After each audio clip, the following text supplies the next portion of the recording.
He curl off me, right when he curl off. TZ sets the back screen on my man. I mean, we knew they was going to get the switch, but not quick enough. We were playing with two bigs at the time, so I was able to get the corner shot. You were one of the options, were you? I was the number one option. You were? Yeah. Were you surprised by that at all? Yeah. Can't be surprised with Brad, you know. He draws up some good stuff. He knows exactly how they're going to play the inbound at that time of the game. So you just got to believe in it, like I said before, and execute it. You know, Coach drew up a good play. You know, we had plenty of options. You know, the first look was Evan posting up at the rim. You know, Kyle, he called out the play, so, you know, we kind of knew that was dead, so we went to the second option with Jay coming off, and, you know, Jay made a great play at the end and, you know, came out for us.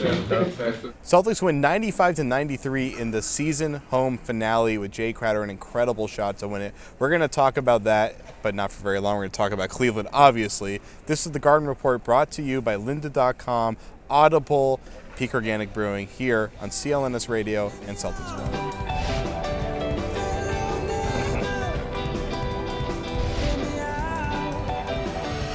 We are going to talk about this game very shortly, and then we're going to get into what you really want to hear about, which is a look back at the season and then a look ahead to the playoffs. So first off, guys, that was one of the most thrilling games of the year in a game that we didn't think would even matter that much. That was kind of surprising. But Jay Crowder, of all people, hits a fadeaway three triple team to win the game. That was kind of shocking.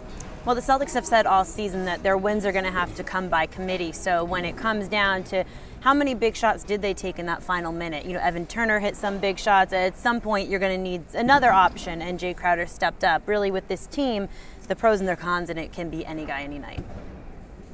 That's been the story all year. We've seen the buzzer beaters at the Garden. Evan Turner has one. Tyler Zeller has one.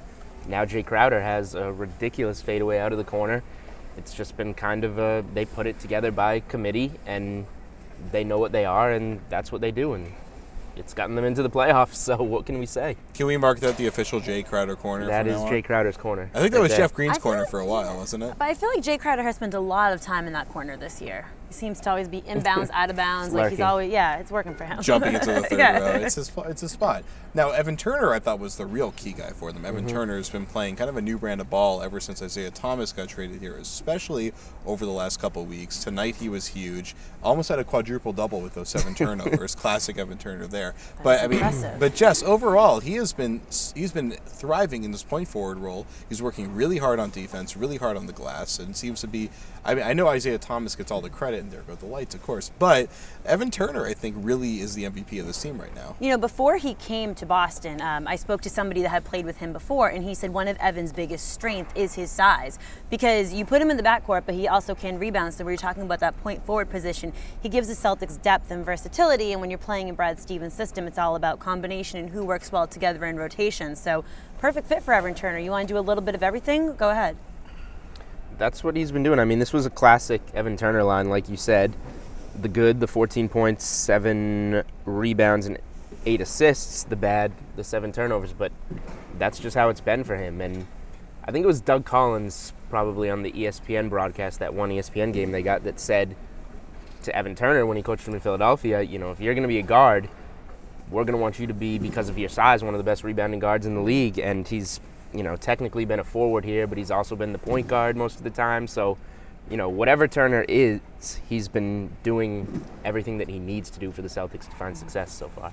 I think it's important, one thing you just said, whatever Turner is, and that's what I think can be applied to a lot of the Celtics this year. Whatever you are, because that role can be different, just not even every game, but in different units from quarter to quarter.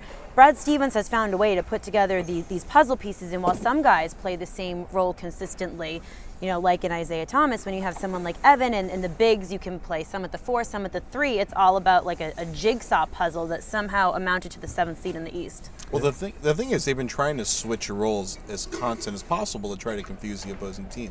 Whether it's switching on pick and rolls on defense, whether it's changing who's the primary ball handler versus who's the shooting guys. I mean, Marcus Smart's a point guard, right? But he's really been a shooting guard pretty much for most of the second half of this season. But they're able to adapt their roles to whatever the situation dictates. And they've had to do that, especially because of injury. So when you trade your point guard, and then you trade Jeff Green, and then you lose Sullinger all of a sudden, you have to start shifting around pieces when Kelly Olynyk went down. So a lot of this has been out of necessity, and players are developing into roles that they didn't necessarily have at the start of the season. And that's what Brad Stevens has done. He's found the pieces to plug in, and he's been right more than he's been wrong. I mean, Evan Turner opens up every game as the primary ball handler. And like you said, they really do adjust during the game, because when Isaiah Thomas comes in, the ball is usually in his hands. So they are adjusting throughout the game, every game.